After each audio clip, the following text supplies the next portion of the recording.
views expressed on this program are those of the hosts, guests, and callers, and are not necessarily those of this station, its management, or other advertisers. You're listening to Transformation Talk Radio.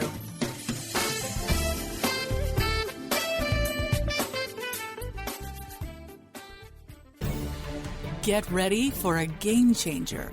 Sarah Westall is bringing you Business Game Changers Radio.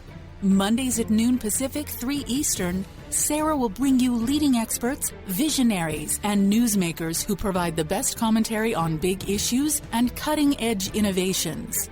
Sarah's 20 years as a business executive will help you think like an entrepreneur with expertise, energy, and attitude. Now here's your host, Sarah Westall.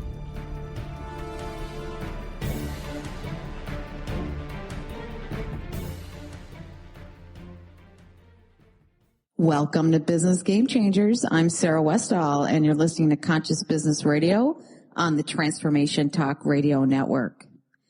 Do you think world peace is possible? I think with all the events going on around the world, and probably with the events going on lately in St. Paul and Dallas and Louisiana, you question whether peace is ever possible. Well, today I have a very special guest coming on, Deborah Green, and she has embarked on the largest project of its kind to bring world peace to the planet. They are visiting 100 countries, and they are doing peace blogs. They're filming short blogs and asking people what peace means to them. And they are going to weave together an overall picture of what the state of mind of peace is in the world. And the goal is to learn and to communicate and to try to understand people and different perspectives. They are also going all around the United States, which is really important for us to be able to understand what the state of mind of the United States is, as we are suffering through a lot of really strange and just a really strange political season. We're getting into pretty chaotic times, and it's important for all of us to just take a moment and understand what other people are thinking.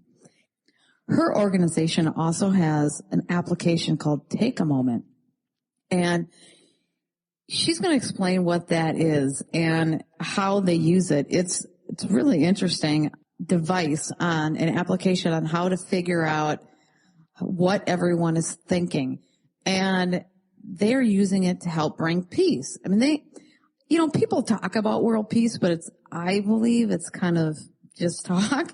But these people are really taking it on and taking it very seriously. And they're trying to figure out how to create peace in this world. Very, very good people. And I've seen part of this documentary that they're doing, and it's really high quality. And after I looked at the team of people, they've won a ton of awards in their past projects, television, movie, documentary projects, that I started to realize why the quality was so high. These people aren't messing around. They're doing a really great job. They're going to so many different countries. It's a ton of work. And there's a lot of money going into this project. And it's really impressive. And it couldn't come at a better time. And I'm going to share with you a recent worldwide survey that was done by the Gallup International Group. This was about 18 months ago. And it kind of shows why it's so important for the people of the United States to really embark in something like this and to try to understand what people are thinking. This particular survey asked over 66,000 people in 65 countries what country posed the greatest threat to world peace. And the results showed that the United States was viewed as the biggest threat by far, with 24% of the vote. The next closest was Pakistan, and they were only at 8%, followed by China at 6%. So we are considerably higher than the rest of the world in their eyes as viewed as the greatest threat. Now, whether we are or not, is something up for debate, but that's what they believe, and that's their perspective. And a lot of times people's perspective is what creates reality. And So it's really important for us to understand what different people around the world think.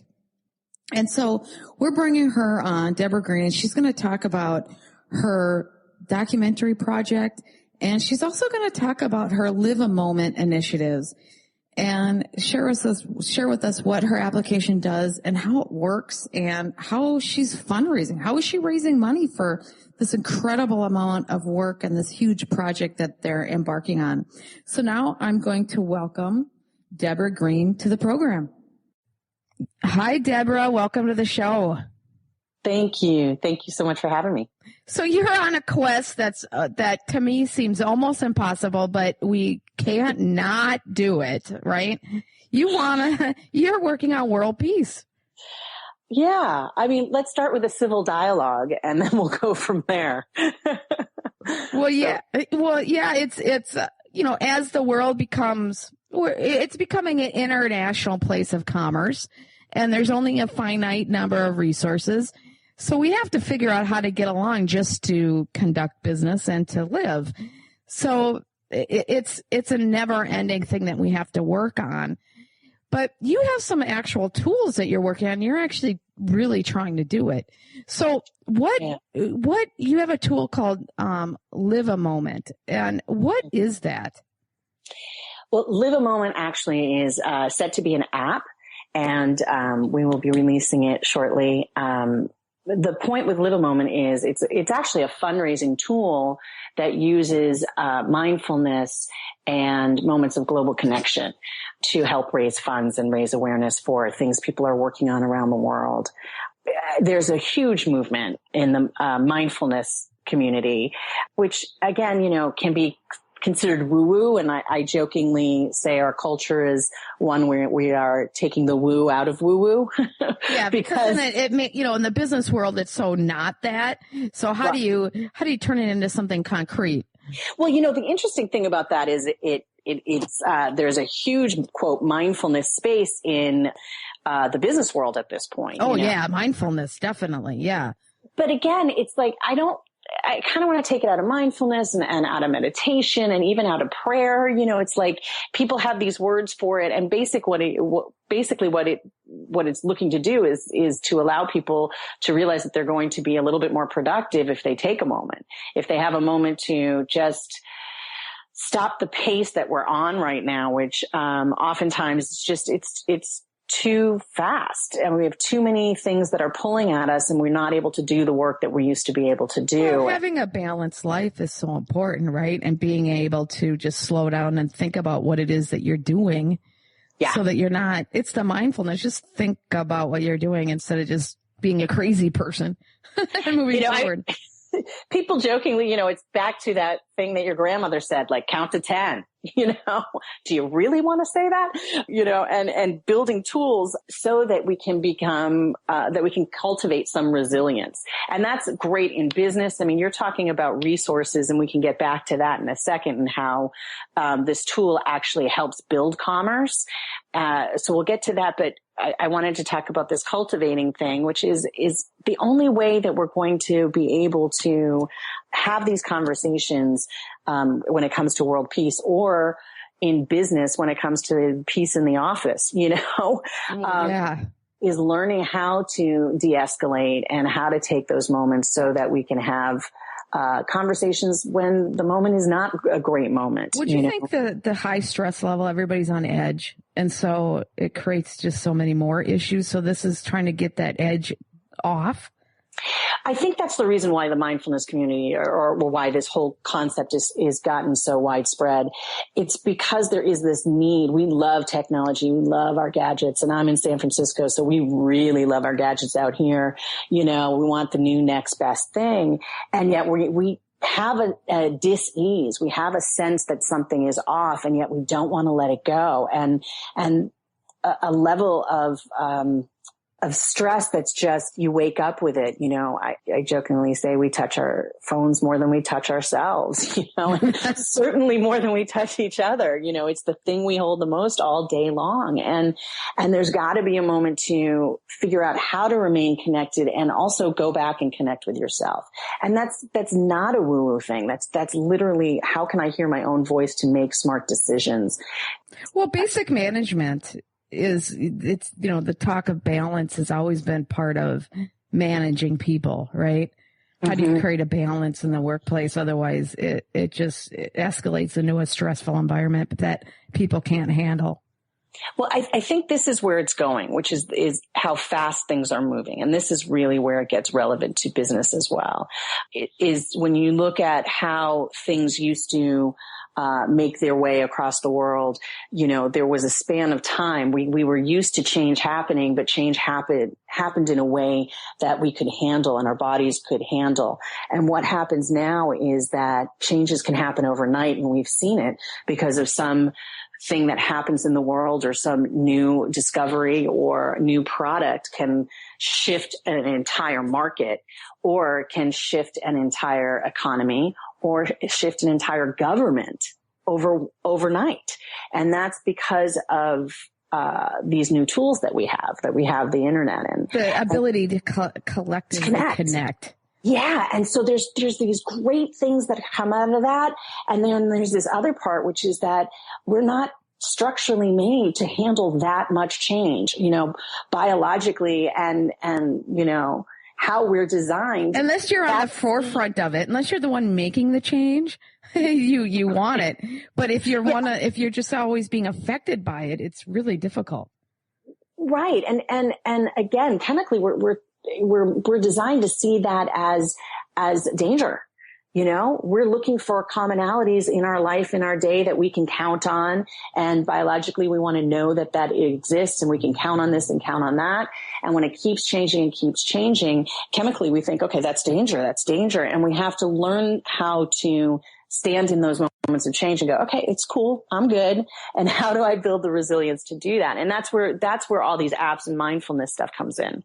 And I think that's why corporations are really looking to use them to help with their team building and cohesiveness and things like that. Well, and the other thing that you talk about with this is the global nature of this app. How does creating groups on a global scale, you talk about renewing the spirit of philanthropy, but how do creating groups, you know, on a global scale, why is that so important? Well, this is where I get excited about this. So there are apps out there that allow you to kind of go, okay, I need a moment. I'm going to take this moment right now and go out, you know, listen to this teacher, and I'll take 5 minutes and decompress.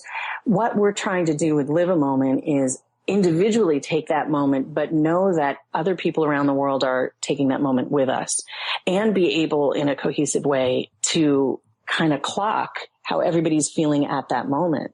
And that's what it does. It actually tracks our global consciousness at a moment. And I think, you know, I mean, how does it do that?